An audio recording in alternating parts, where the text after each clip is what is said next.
Hey guys, Rhett here. What is going on? I wanted to do kind of an impromptu video here. I just got this listing sent to me by one of my coaching clients. I'm not going to disclose where it is. It's in a market we do a lot of work in, and I have clients that own a lot of property. And I want to talk about this home. And what I want to talk about is why my reaction to this property when my client sent it over to me was immediately absolutely not. And there is enough in this picture alone to justify me saying I absolutely would not buy this property, nor have any of my clients buy this property. Now, I'm going to give you a couple seconds to try and figure out what exactly the reasoning is and why I don't want it purchased. But do me a favor, look at the property right now. There are three huge signs in this property that are glaring, absolutely glaring to me. To be honest, I did not get past this picture. I have not looked at any more of this house. So we're going to do that together. But in the meantime, I'd like for you to look at this picture, and if you think you know what's wrong with it, before I tell you, pause this video right now, go into the comments, and tell me exactly what you think is wrong with this house, okay? I want to know exactly what you think is wrong.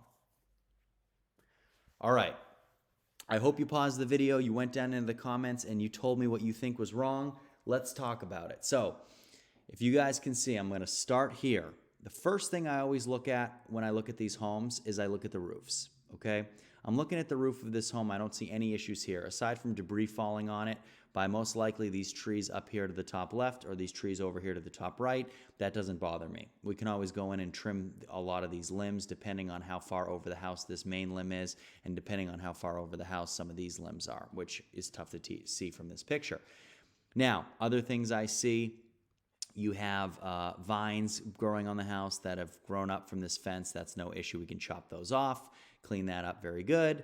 And I don't see any significant issues with this roof here. We'd have this cleaned off. Now, the first thing that I notice here is I look at these columns holding this house up, okay? It's a tough angle, but the first thing that I do see is that this angle right here is a little off. It looks like it's kind of slanting a little bit.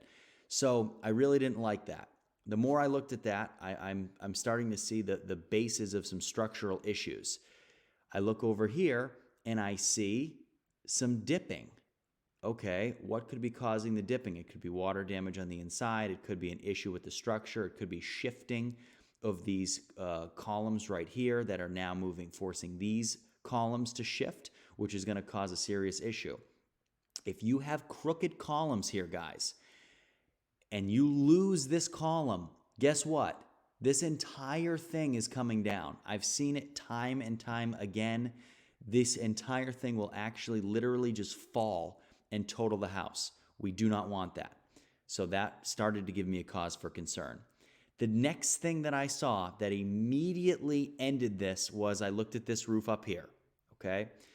When you're looking at this roof, the first thing I always look at is the roof line. How does it look? The roof line looks fine. Well, actually, I'm seeing a sag, okay? Why? Well, I can't really see the actual life of the roof by looking at it from this angle because I can't see too much substance and too much of the surface here, but I do see a pretty prominent dip. As I go down, I see these windows. Look at these windows, guys. Look at how much they're sagging. Look at these tops of the windows. That's one of the telltale signs of structural issues is if you see significant sag in windows.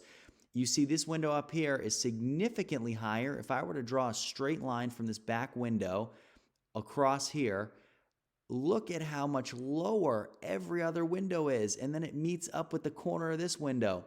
So guys, look at that sag. It is so defined. It is so incredibly defined. Really, really bad. Very, very high chance of having significant structural issues. Now, some of you might have said this hole right here in the foundation, I don't have a problem with that. Obviously, we would fill that in. You don't want rodents and squirrels and raccoons and everything getting underneath the house, but definitely fixable. This is a huge problem. Now that you guys are seeing it, you can see how in depth some of this sagging really is. So absolutely not. I didn't get past this first picture, but let's keep going and see really how bad it is. Okay, so guys, we go to picture number 2. Now, picture number 2 is going to show us even more. So yes, I was right about that sagging here. You can see the sagging here, but you can also see the tilt of this column.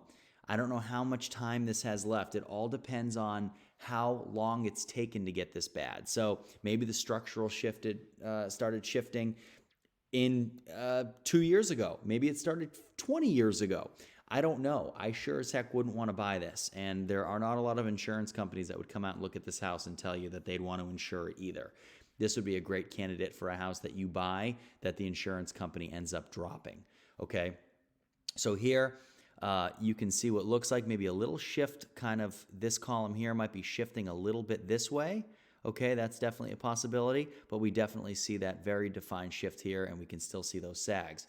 Anything else here? Now we're starting to see that some of these branches do come over the roof, and they're starting to shed on the edges, which is why we're having that drop off. Other than that, this piece of the roof looks fine.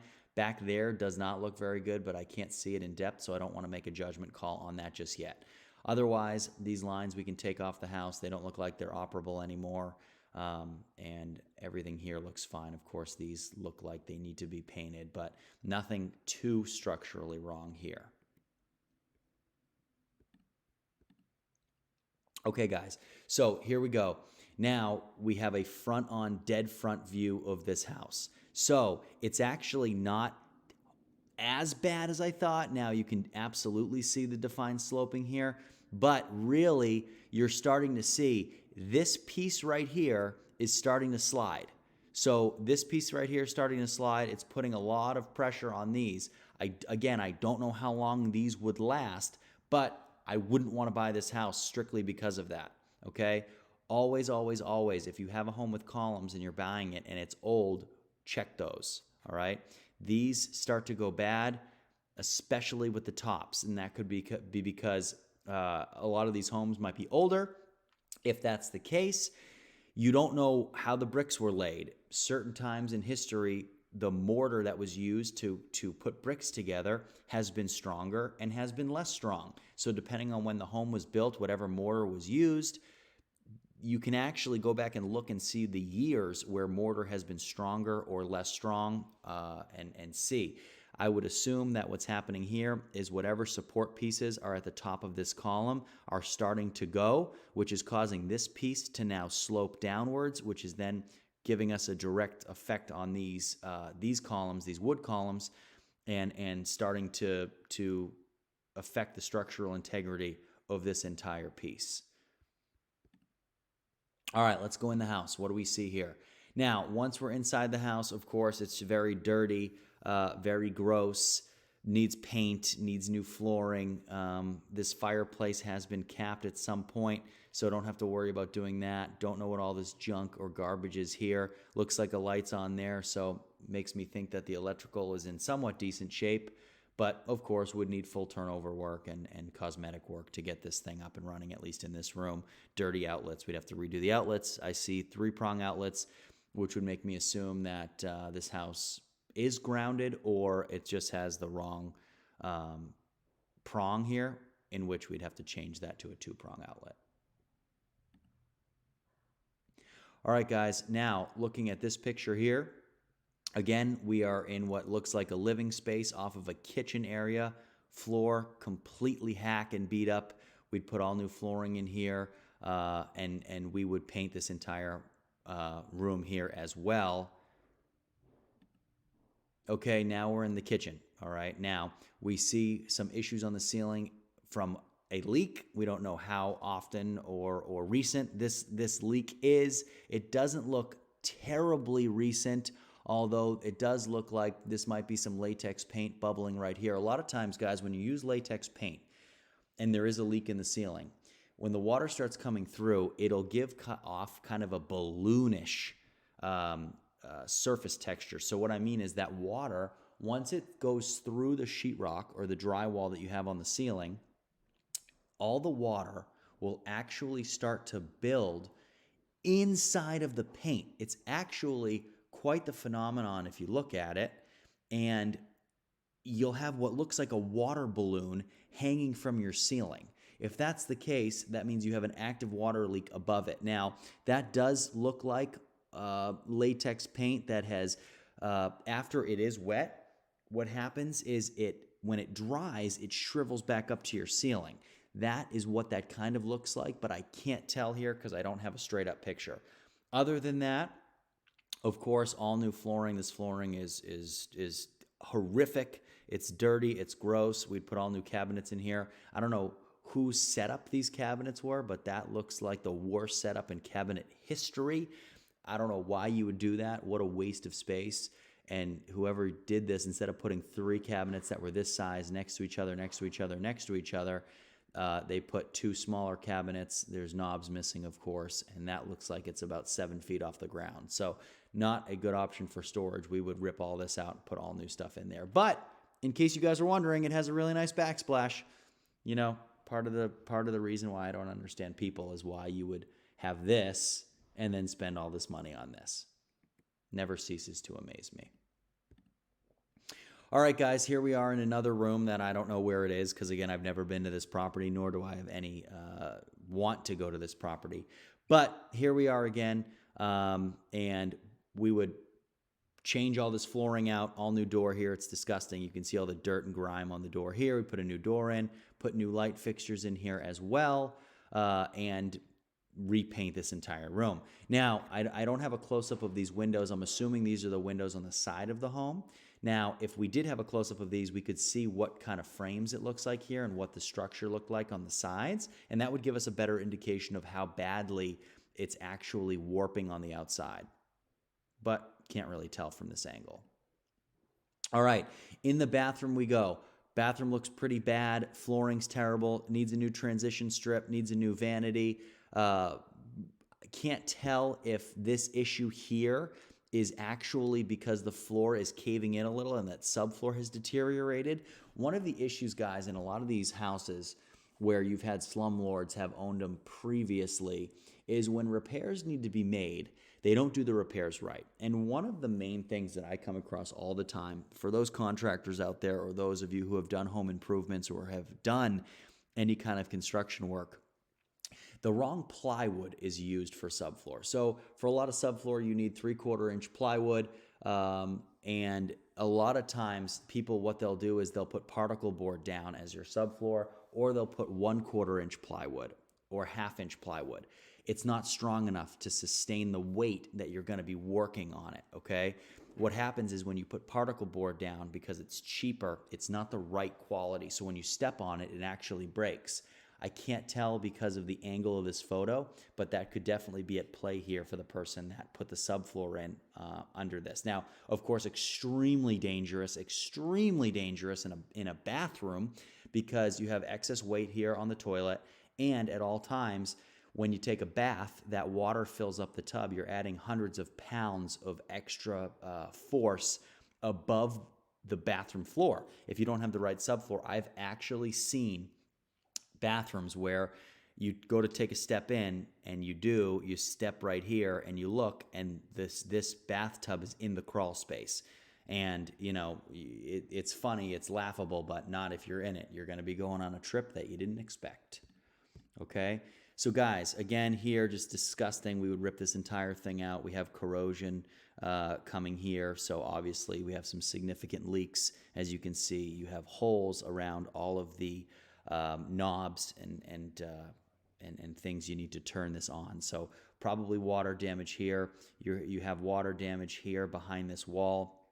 I can't tell what this is. Obviously, it doesn't look like tile. It's probably just some kind of vinyl layover instead of tile. Obviously, it's not grouted. Whoever did do it, guys, one of the things I always want you to look for, I want you to look at angles.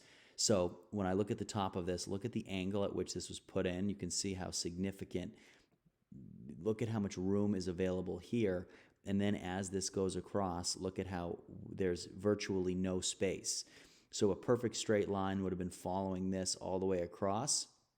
It obviously wasn't installed correctly. Now, whether that was because the person that put the molding in didn't put it right, but it's mostly probably because the ceiling's uneven. Could be for a multitude of issues, but at the end of the day, this bathroom's a disaster. We'd rip the whole thing out and literally rebuild it. All right, guys, so here we are. We are in another bedroom. Of course, the floor is disgusting. We put a whole new floor in here. We paint the whole thing. More touch-up work on the ceiling. Could be from active leaks, but can't really tell. Don't have a good enough picture of the roof. Usually when roofs do have branches and sticks on them, they do leak. And the reason for that is when you have rain on a roof and you have objects like sticks and branches and leaves on it, they act as a dam. So they dam up all the water. Now the water's on your roof. Where does it have to go? It doesn't matter how strong or new your roof is. If you put a dam on it and hold water there for 2 months, the water's going to go down. It doesn't matter what kind of sealant you have on those roofs. It's going to cause damage. It's going to rot, and it's going to come through your ceiling. So very well could be a result of a leak.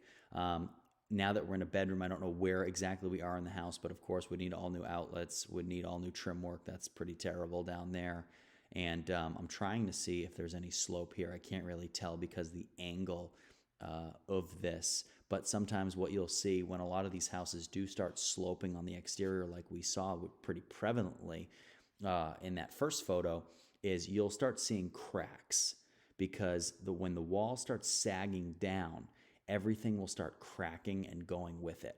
So wood as porous as wood is and as flexible as it is, as soon as you really put it to the test, especially in a lot of these old houses, it will crack, and when it starts to warp, it will break. Okay, guys, looks like another bathroom here. Of course, terrible wall damage. It just looks awful. Starting to peel here as well. We'd rip this vanity out. The floor there is just disgusting. We'd rip that out as well. Needs a whole new vanity and a lot of work in this bathroom as well. Guys, I believe this is the same bathroom, okay, as that vanity we just saw from the previous picture. This is a drop-in tub. It looks disgusting. It all needs to be resealed. All this ceiling looks like it's gone, meaning every time you turn the water on, water is very likely going in between these cracks into the wall, rotting out the wall behind it, and most likely the floor underneath it. So we'd have to reseal this, okay? We'd rip this whole thing out, put a new one in though, most likely, repaint this whole thing, put a new toilet in, and put a new floor in, because you can see how disgusting that floor is. And then here, guys, don't know where we're at, but just a lot of junk and trash. We'd get rid of this. You see how dirty this door is here as well. We'd rip this door out, put a new door in, all new flooring, all new paint, take these shades down. And, you know, honestly, guys, I'm going to shoot to this last picture. One issue that I have here, and I was trying to see if they showed it, you'd really be able to tell how bad of shape these windows were in if we could see them. I would assume one of the reasons we can't in any of these pictures is because whoever's listing this home or selling it, they're closing these windows for two reasons. Number one, when you're taking photos, this outside can be glaring. But also number two, if we could see this window directly, we'd be able to see how bad of shape it's in, and we'd really be able to tell if there's any gaps up here, if there's gaps on the sides or gaps at the bottom, how bad that exterior damage really is. So could be one of the reasons why there isn't a good frontal shot or head-on shot of any windows in this home. And lastly, guys, we have what looks like another bedroom here. Of course, we'd put closet doors here, put new hardware up there for the closet. Needs a new light fixture, needs a ceiling painted. But again, we have board coming off of this wall. Could be because of rot here. You do see some ugliness right here creeping in. That is most likely because of this significant slope we're seeing on the exterior. Again, with the windows covered. So we can't really see what kind of shape the windows are at or what kind of shape they're in. But you see this paneling coming off of the wall. I would almost bet you if we took this paneling off, we'd have considerable rot behind it. And that would be because of some of the structural wear and tear that we have on the exterior that's then allowing water in combination with the roof that is most likely leaking, as we can see from some of these other photos. Guys, please leave your questions, comments below, and we will keep doing these reviews if you guys like them. Anything else you think I missed, please put them in the description below, and we'll see you next time.